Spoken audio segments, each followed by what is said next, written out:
Good morning Pakistan. सुबह सवेरे के साथ मैं हूँ आपकी होस्ट अंबर मलिक। उम्मीद करती हूँ ठीक होंगे, खैरियत से होंगे और अपना दिन बहुत ही भरपूर तरीके से एंजॉय कर रहे होंगे, गुजार रहे होंगे और अपनी एक नई सुबह का आगाज़ कर रहे होंगे।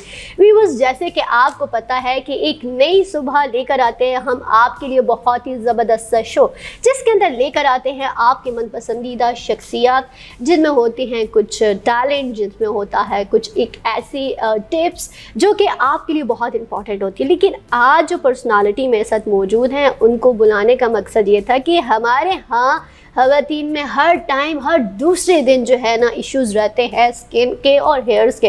तो हमने सोचा कि आपको ही बताते हैं, यानी कि हमारे पास कुछ स्पेशल कह सकते हैं कि स्पेशलिस्ट हैं, जिनके ज़रिए हम आपको बताएंगे कि किस तरह से आप अपनी स्किन की केयर कर सकते हैं और किस तरह से आप अपने हेयर्स की भी केयर कर सकते हैं। वैसे हेयर्स से रिलेटेड बहुत सारे ट्रीटमेंट्स होते हैं और बहुत सारे इश्यूज़ चल रहे होते हैं, स्पेशली इस मौसम के अंदर।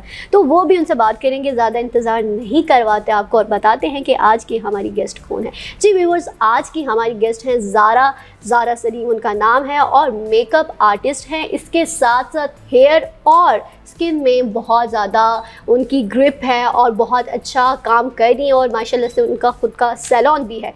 अब आप सोच रहे होंगे कि सैलून के लोग किस तरह से स्किन के ऊपर काम कर सकते हैं और किस तरह से हेयर्स के इश्यूज़ को सॉर्ट आउट कर सकते हैं, वो सब तो जानेंगे उन्हीं की ज़ुबानी। अस्सलाम वालेकुम ज़ारा। वालेकुम अस्सलाम, कैसी हैं आप? अल्हम्दुलिल्लाह, मैं ठीक, आप कैसी हैं? अल्हम्दुलिल्लाह। अरे वैसे रात को तो आपने मुझे नहीं बताया था आप येलो पहन रही है। वैसे बाई चांस हो गए हमारी ट्विनिंग। जैसे ही ज़ारा स्टूडियो में आई तो मैंने सबसे पहले देखा कि येलो येलो डर्टी फैलो, तो वो वाली बात हो गई है। हाँ तो सही। अच्छा ज़ारा, थोड़ा सा तो आपका इंट्रोडक्शन हम देंगे अपने व्यूअर्स के, क्योंकि उनको पता होना चाहिए कि ज़ारा कौन है, किस तरह से इस फील्ड में आई और इंटरेस्ट था, घर से किसी ने फोर्सफुली कहा और लाइक डेफिनेटली जब आपकी जो फील्ड है इसके अंदर बहुत सारी बातें भी सुनने को मिलती हैं कि लाइक ये बड़ी डिफरेंट तो नहीं, आप तो कह सकते हैं कि बहुत ही अच्छी फील्ड है और अब तो लोग इसको बहुत सराहते हैं। लेकिन एक टाइम पीरियड था कि जब कहा जाता था कि ये क्या नाइयों के काम खोल लिया एंड ऑल एंड दैट, इस तरह की चीज़ें कही जाती थी, लेकिन अब ऐसा नहीं कहा जाता। तो ज़ारा, आप अपने बारे में बताइए। नहीं, वो जो आप बात कर रही हैं कि ये नाइयों वाली फील्ड है, तो मुझे भी अभी भी सुनने को मिलता है घर में। जाहिर है मेरी फैमिली भी ऐसी है कि मेरे भाई जो हैं वो एक्साइज डायरेक्टर हैं और एक मेरे भाई माशाल्लाह से बिजनेसमैन है, तो उस पर फिर आपको ये चीज़ें सुननी पड़ती है। लेकिन मेरा इंटरेस्ट बहुत था। मैं खुद BCS के बाद जब इस फील्ड में आई तो सब मेरे अगेंस्ट थे, लेकिन मुझे ये सोचा कि मैं टिपिकल सा काम नहीं करूँगी, मैं इसको प्रॉपर ग्रिप के साथ करूँगी। तो इसलिए मैं पहले स्किन के लिए मैं गई थी, स्किन थेरेपी, मैंने फेशियल थेरेपी किया बेसिकली। उसके लिए मैं USA गई थी और मैं वहाँ से फेशियल थेरेपी करके आई हूँ और उसके बाद मुझे हेयर के काम में बिल्कुल कोई नो हाउ नहीं था। मैंने कहीं सैलून से नहीं सीखा, क्योंकि सैलून पे वही टिपिकल सा आपको बेसिक चीज़ें सिखाई जाती है और उस पर आपको सर्टिफिकेट दिया जाता है और हम सैलून खोल के बैठ जाते हैं। हमारा बेसिकली यही है। हाँ एग्जैक्टली यही कॉन्सेप्ट है। लेकिन फिर मैं उसके बाद फ्रांस गई थी, फिर मैं फ्रांस से हेयर ट्रीटमेंट के जो स्पेशलाइजेशन है वो करके आई थी और अब इसके बाद मैं सैलून चला रही हूँ। आप सैलून चला रही हैं, ज़बरदस्त। अच्छा ज़ारा, वैसे मुझे ये बताइए कि आपने जैसे कहा कि आपने प्रॉपर जो है फ्रांस से भी सीखा और एक और अदर कंट्री है वहाँ से भी सीखा आपने काम जैसे, लेकिन आपकी फैमिली के अंदर आपको सपोर्ट करने वाला था कोई, या खुद से ही कहा कि वो जैसे होती है ना हमारी लड़कियाँ होती हैं बहुत ज़्यादा वो लाइक बस करना है तो करना है, वो नहीं देखती हैं, बस उनको मना ही लेती हैं रोते पिटते किसी तरह से, तो ऐसा कुछ हुआ आपके साथ? नहीं, ऐसा नहीं। एक्चुअली पैम्पर चाइल्ड थी मैं, घर में सबसे ज़्यादा मुझे लाड प्यार मिलता रहा, तो उसकी वजह से ये कि भाई और अब्बू जो है ना वो उनको होता है कि नहीं ये बस हमारी बहन या बेटी खुश रहे, तो भाई ने बहुत सपोर्ट किया। भाई कहता है नहीं बस ठीक है। अम्मी थोड़ा अगेंस्ट थी, इवन स्टिल भी है, तो फिर भाई ने कहा कि नहीं तुम करो, मैं तुम्हारे साथ। तो फिर भाई ने ही मुझे अब्रॉड भेजा जब मैं जाके बोल रही थी आता तो मुझे कुछ है नहीं है। मतलब यहाँ पे जब सैलून्स पे जाती थी तो मुझे ऐसे कुछ इतना अच्छा नहीं लगता था माहौल, कि ये क्या है, इस काम में हमारे कोई इंस्टीट्यूट नहीं है, कोई इस तरह की चीज़ नहीं है। फिर बड़ा सर्च करने के बाद जब मुझे पता चला तो फिर मैं भाई से कहा कि मुझे भेजो, मैंने जाना है। ज़बरदस्त। अच्छा ज़ारा, ये बताएंगे फैमिली में क्रिटिसिज्म किया गया इस बात के ऊपर, डेफिनेटली लाइक फील्ड बहुत अच्छी है, बहुत इंटरेस्टिंग है, आप खुद का अपना बिजनेस कर रहे हो तो ये तो बहुत अच्छी बात है, और वैसे भी तजारत को कहते हैं कि एक दुआ है, लेकिन आपके साथ हुआ ऐसा फैमिली से किसी ने कहा यार ये क्या कर रही है, छोड़ो यार, और कभी ऐसा हुआ उनकी बातें सुन के कि यार नहीं मुझे नहीं करना? वहाँ माशाल्लाह सबने बड़ा मुझे अप्रिशिएट किया, और उसके बाद मेरे बाद पीछे बहुत सारी मेरी कज़न्स आ गई इस फील्ड में, मुझसे सीखा, इवन अभी भी पूछ रही हैं। अब आपको पता है हर एक को इजाज़त नहीं मिलती, या कोई फाइनेंशियली आप लोग बाहर जाना अफोर्ड नहीं कर सकते, तो मैंने अपनी फैमिली में बहुत सारी अपनी कज़न्स को मैंने सिखाया, इवन अभी भी बहुत सारी लड़कियाँ मैं उनको सिखा रही हूँ। ज़बरदस्त, परफेक्ट। अच्छा ज़ारा, जैसे आपने बताया कि आपकी स्पेशलिटी जो है स्किन के हवाले से है, तो पहले हम थोड़ी सी स्किन के हवाले से बात कर लेते हैं। स्किन के हवाले से जैसे कहा जाता है कि हाइड्रा फेशियल सैलून के अंदर नहीं हो सकता, तो इसके हवाले से आप क्या कहेंगे? इसके हवाले से मैं क्या कहूँ कि बहुत सारे डॉक्टर्स नाराज़ हो जाएंगे, इवन मेरा अपना एक भाई डर्माटोलॉजिस्ट है, मैं नहीं रख रही थी कि यही कहेंगे कि सैलून्स पे नहीं होता। मेरा भाई कहता कि तुम बाहर से पढ़ के आके, इसको कहते हैं प्रॉपर कॉस्मेटोलॉजी जो मैं करके आई हूँ, यानी कि हम बाहर जाते हैं तो हमें कॉस्मेटोलॉजी करनी पड़ती है। कॉस्मेटोलॉजी के पास आपके पास लाइसेंस होता है, लाइसेंस पे फिर आप काम कर सकते हैं, अदर देन नहीं कर सकते। जैसे डॉक्टर्स के पास लाइसेंस होता है ना, फिर कर सकते हैं। अगर आप कहीं पे भी जाएं अब्रॉड तो वहाँ पे ये काम सैलून पे हो रहे हैं, ना कि डॉक्टर्स कर रहे हैं। तो अब वो भाई मुझे कह रहे हैं कि ये मेरा काम नहीं है कि क्लाइंट मेरे पास आ रहा है और तुम मुझे रेफर कर रही हो कि हाइड्रा करे, ये हाइड्रा तुम्हारा काम है, तुम मुझसे ज़्यादा बेटर कर सकती हो। तो फिर मैंने कहा ठीक है, मैंने बिल्कुल किया, मैं कर रही हूँ। मतलब मैं एक लाइसेंस्ड ब्यूटिशियन हूँ, मैं कुछ इसी तरह से नहीं बनी हूँ ब्यूटिशियन। प्रॉपर सीख के एक चीज़, हर चीज़ को रीड करके आपने स्टार्ट हमारे बिल्कुल ये इसी तरह से एक स्टडीज़ होती हैं, जैसे हम लोग एक करते हैं, आप अगर लॉ पढ़ते हैं, आप एक मतलब मेडिकल पढ़ते हैं, सेम लाइक दैट कॉस्मेटोलॉजी।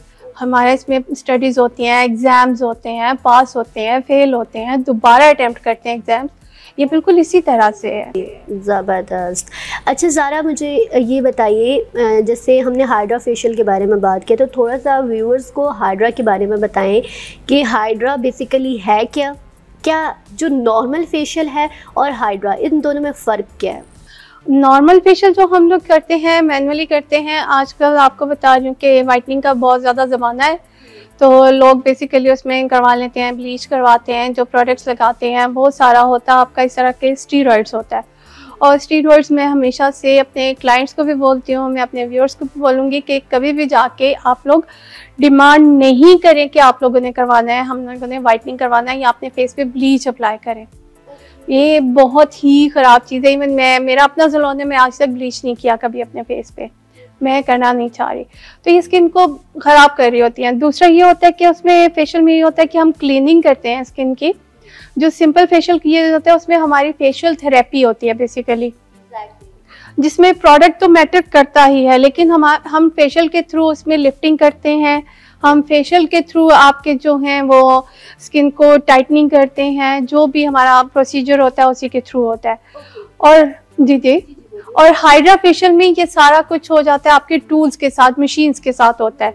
लेकिन मैनुअल फेशियल में हम लोगों का होता है कि 2 लेयर स्किन की जो है वो क्लीन होती है, हम उसको टच कर सकते हैं, और हाइड्रा फेशियल में हम 5 लेयर्स को टच करते हैं। ज़बरदस्त। मतलब हाइड्रा के अंदर आप जो है 5 लेयर्स तक स्किन की जा सकते हैं, वैसे स्किन के 7 लेयर्स होते हैं और जो 5 है उस तक आप पहुंच सकते हैं। इसके जो हाइड्रा के जो होते हैं बेनिफिट क्या होते हैं, और इसके साथ साथ मुझे ये बताएं कि हाइड्रा फेशियल के अंदर कितने स्टेप्स होते हैं? मोस्टली मैंने कुछ जगहों पे लोगों को जाके देखा है करते हुए, वो जस्ट ऐसे ना, वो जो टूल्स होते हैं, इंस्ट्रूमेंट्स होते हैं, उनको जस्ट आपके फेस के ऊपर रब कर रहे होते हैं, कोई सीरम नहीं यूज़ करते।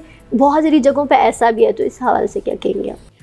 सीरम बेसिकली होते हैं हाइड्रा फेशियल में, जो कि बिल्कुल स्टार्टअप पे हम लोग लगाते हैं।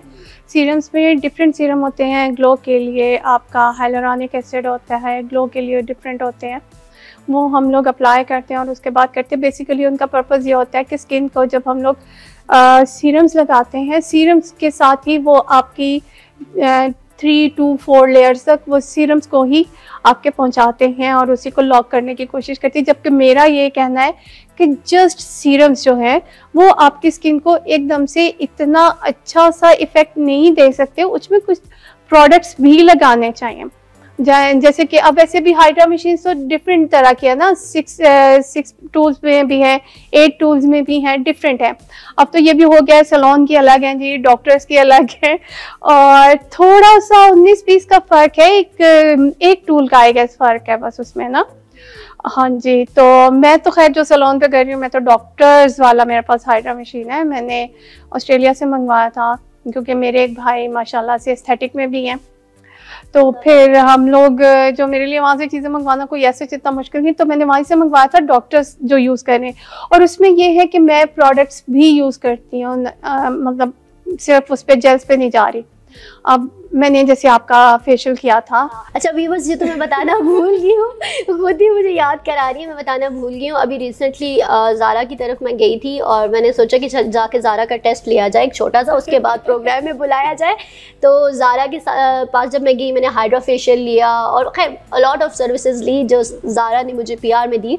और मेरा जो सबसे ज़्यादा बेस्ट एक्सपीरियंस रहा है, हाइड्रा का भी बहुत अच्छा रहा है। लिटरली मेरी स्किन बड़ी नीट एंड क्लीन हो गई थी, और उसके साथ साथ मैंने कैरेटीन का लिया है। और लिटरली आप देख सकते हैं व्यूअर्स, अभी मेरे बाल थोड़े टाई हुए हुए, वरना मैं आपको दिखाती कि मेरे जो हेयर्स हैं ये बगैर स्ट्रेटनिंग के हैं, इतने डेड स्ट्रेट हुए हुए थे। तो ये बड़ी एक बात होती है। मैंने मोस्टली बहुत सारी जगहों से कैरेटीन करवाती हूँ और मैं कैरेटीन के बगैर नहीं रह सकती, मैं उन लोगों में से हूँ। तो कैरेटीन मैंने करवाया, इतने डेड स्ट्रेट मुझे कहीं से भी नहीं मिली, और इनकी प्रोडक्ट भी बहुत अच्छी थी। अक्सर जगहों से मैं अगर कैरेटीन कराती थी तो उस कैरेटीन से ना मेरे हेयर फॉलिंग स्टार्ट हो जाती थी, तो ऐसा नहीं हुआ, तो मैं तो सेटिस्फाइड हुई हूँ।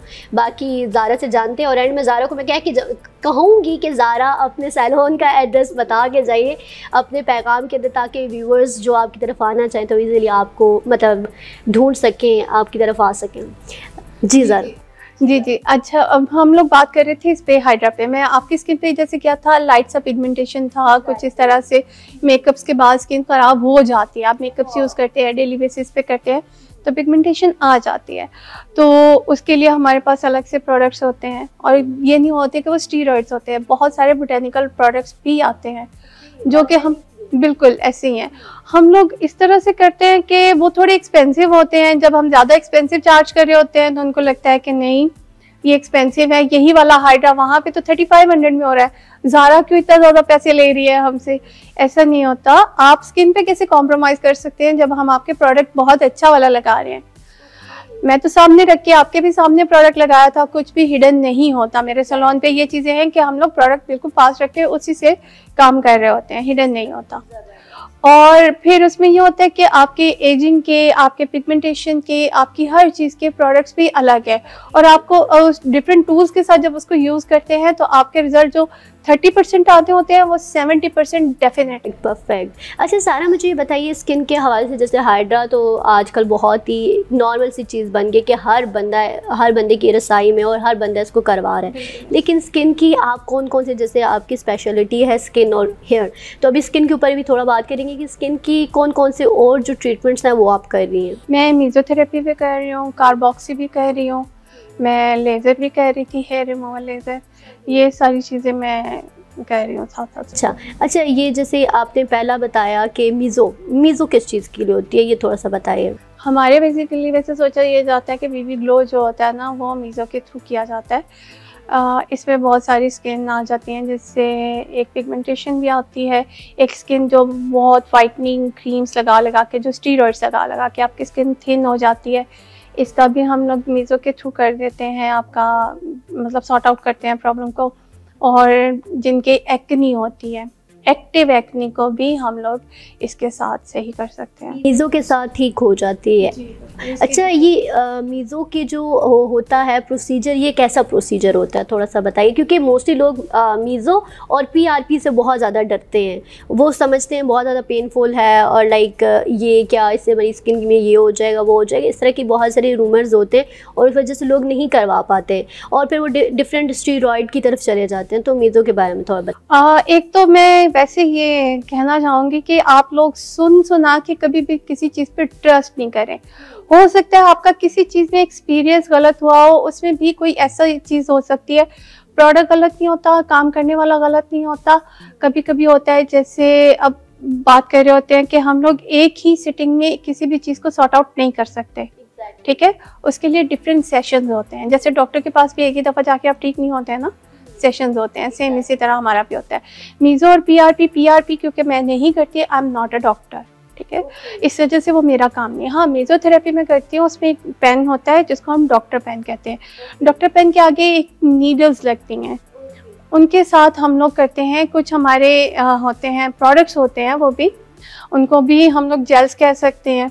तो वो हम लोग स्किन के अकॉर्डिंग स्किन हम लोग उसको फेस पे लगाते हैं और उसके साथ हम आपके पोर्स के अंदर उसको पेनिट्रेट करते हैं। लेकिन उसमें पेनफुल इसलिए नहीं होता कि उसमें लोकल एनेस्थीसिया यूज़ किया जाता है। जी, तो ज़ारा मुझे ये बताइए कि पर्सनल लाइफ के बारे में भी थोड़ा सा बात कर लेते हैं। जैसे माशाल्लाह से आप बहुत ज़्यादा स्वीट है और लाइक बहुत काइंड पर्सन है and like down to earth person है। मैंने आपके साथ एक पूरा दिन स्पेंड किया हुआ है, तो आई नो लाइक बहुत मज़ा आया मुझे आपके साथ। तो मैं ये चाह रही थी कि होता है ना, बहुत सारे लोग होते हैं वो जब जाते हैं सैलून्स में सर्विसेज लेने, तो वो भी यही चाह रहे होते हैं कि यार इस बंदी की नेचर कैसी होगी, ये बंदी अभी तो यहाँ पे ऐसे बोल रही, तो या ये वाकई में बैक एंड पे भी वैसी होगी। तो आपके बारे में थोड़ा सा जानना चाहूँगी कि किस नेचर की हैं आप? वैसे तो सच बात है, फैमिली में तो ऐसी नहीं हूँ, बहुत गुस्से वाली हूँ, मूडी हूँ, लेकिन प्रोफेशनल लाइफ में नहीं मूडी। बस ठीक है, मैं क्लाइंट्स के साथ बहुत अच्छी मेरी फ्रेंडशिप है। मुझे 10 साल हो गए हैं। मेरे क्लाइंट्स सिर्फ बाजू का तो सिर्फ इसलिए आ जाते हैं कि ज़्यादा तुमसे बात करके हम रिलैक्स हो जाते हैं। तो होता है कि वो स्वीट होना चाहिए, लिसनर होना चाहिए आपको। किसी के दुख दर्द में साथ बैठ जाए, आप उसका सुन नहीं ले तो वो बड़ा कंफर्टेबल हो जाता है। तो आजकल जो हालात है उसके बाद लोग ऐसे ही चाह रहे होते हैं कोई आपको सुनने वाला मिले, जो तसल्ली दे दे, आप कुछ भी ना करें, सिर्फ तसल्ली दे। ऐसा ही है। अच्छा ज़ारा, मुझे ये बताइए कि अब थोड़ा सा हमारा एक होता है सेगमेंट होता है छोटा सा, जिसके अंदर हम आपसे कुछ क्वेश्चंस करते हैं। थोड़े से क्वेश्चंस ऐसे हैं कि करें बताइए, फर्स्ट क्रश? हुमायूं सईद। हाय, हुमायूं सईद वाकई में हैंडसम है, बनता है। हाँ, मैंने उन्हें लाइव भी देखा है। जब मुझे मतलब टीवी ड्रामास में देख के इतना अच्छे लगते थे, और जब मैंने सामने देखा था और बस मैं देखती रह गई थी। क्या क्या क्या क्या फीलिंग्स थी? मतलब ऐसे नहीं, बस मैं सिर्फ उनको देख रही थी, एक पर्सनैलिटी, एक ग्रूम्ड बंदा, और वाकई डाउन टू अर्थ थे। मतलब मिलने पे मैं उन्हें जानती नहीं थी, कुछ भी नहीं था, ऐसे ही रैंडम में खड़ी हुई, वो खुद मेरे पास आए हैं, खुद मुझसे बात की है। I really like it. बहुत कम लोग होते हैं इस तरह करें। पहली मोहब्बत? My studies, my school, my teachers. वाह भाई, पहली बंदी देखिए जिसने कहा पहली मोहब्बत, my school, my teacher, my studies. वैसे ऐसा होता नहीं है, लेकिन चले अगर कह रही है तो मान लेते हैं। वैसे ज़रा समथिंग फिशी भी नॉट समथिंग फिशी। एक मतलब मेरी अम्मा मुझे ब्लैकमेल इस तरह करती होती थी कि कोई काम नहीं कर रही होती थी, तो मैं स्कूल नहीं जाने देना, बस अब तो स्कूल छुड़वा देना। और मैं स्कूल लाइफ से लेके मैं यूनिवर्सिटी लाइफ तक टॉपर रही। ओह, ये वाला तो पता ही नहीं था टैलेंट ज़ारा के, कि ज़ारा माशाल्लाह से टॉपर रही है, इसीलिए मोहब्बत बनती है। अब कह सकते हैं भाई कि मोहब्बत है। That's nice. अच्छा, ज़िंदगी में कोई ऐसा इंसान जिसको देख के लगता हो कि यार ये क्यों है मेरी ज़िंदगी में, इसको नहीं होना चाहिए, ऐसा कुछ है? है लेकिन यहाँ पे बता नहीं चले नहीं पूछते आपसे हम। अच्छा ज़ारा, मुझे ये बताइए कि कोई ज़िंदगी का ऐसा टची सी मोमेंट हो जिसको देख के आपको लगता हो कि यार ये अमेजिंग है, ऐसा कुछ है? हाँ जी, ऐसे तो एक नहीं, बहुत सारे मोमेंट्स होते हैं जिसमें आप थोड़ा सा फील करते हो, अच्छा फील करते हो। बहुत सारी जगहों पे ऐसा है कि मुझे मेरे भाई ने, मैं बहुत डाउन हुई हूँ अपनी पर्सनल लाइफ में, बहुत दफ़ा ऐसे टाइम में आए हैं कि मैं एक साइड चुप करके बैठ जाता हूँ, जो होता है कि मैं एक साइड हो चुप। बट उस टाइम पे जो मुझे सबसे ज़्यादा कंफर्ट जोन मिला ना, वो मेरे भाई के पास मुझे मिला है। और वो मोमेंट्स होते हैं ना, वो जो आज भी मेरे लिए याद करना, उन चीज़ों को देखना, तो मैं सोचती हूँ कि अगर मेरी ज़िंदगी में मेरा भाई ना हो तो I am nothing.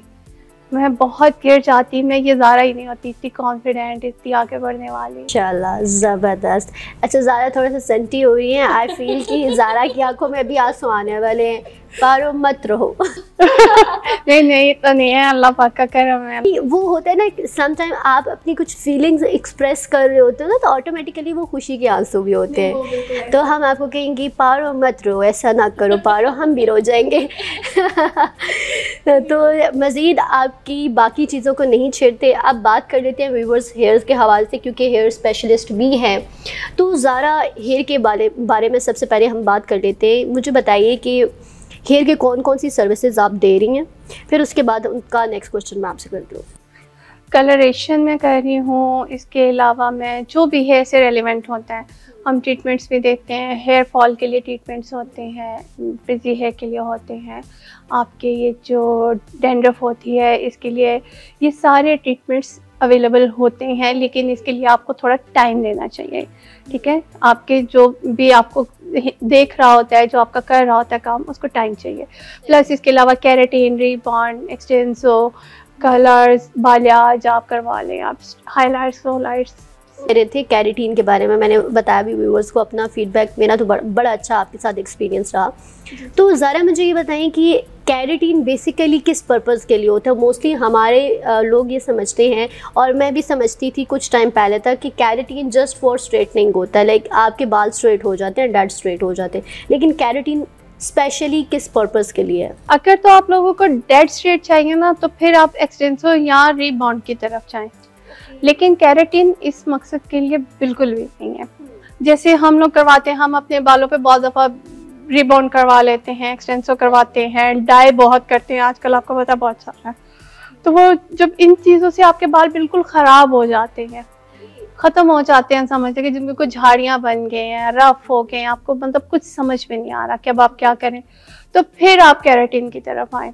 Keratin basically एक ट्रीटमेंट है जिससे हम लोग बालों को हील करते हैं। इसका मैं आपको सिंपल सा एक बता दूं, बेसिकली हमारा बाल बना होता है केराटिन से। जब इसमें केराटिन, हम ये सारी चीजें ये कर रहे होते हैं, कलर्स करते हैं, ये सब कुछ करते हैं, वो केराटिन खत्म हो जाता है। तो इस केराटिन को हम डिपॉजिट करते हैं थ्रू प्रोडक्ट्स, थ्रू टूल्स। जब आप लोग ये केराटिन डिपॉजिट करते हो, उसके बाद आपको फर्स्ट सिटिंग में आप तो रेगुलर केराटिन करवाती हैं ना, इसलिए आपके बाल डेड स्ट्रेट हुए। बाल बेसिकली से होता है 50 to 60% स्ट्रेट। 50 to 60% स्ट्रेट हो जी, बेसिकली ये स्ट्रेटनिंग के लिए है नहीं ना, लेकिन जब आप रेगुलर करवाते रहते हैं ना इससे केराटिन, तो आपका बाल फिर खुद ब खुद स्मूथ हो जाता है। और ये 4 मंथ्स के लिए रहता है। क्लाइंट एक 4 होते, 4 महीने पहले तो करवाते, ये तो खत्म भी हो गया।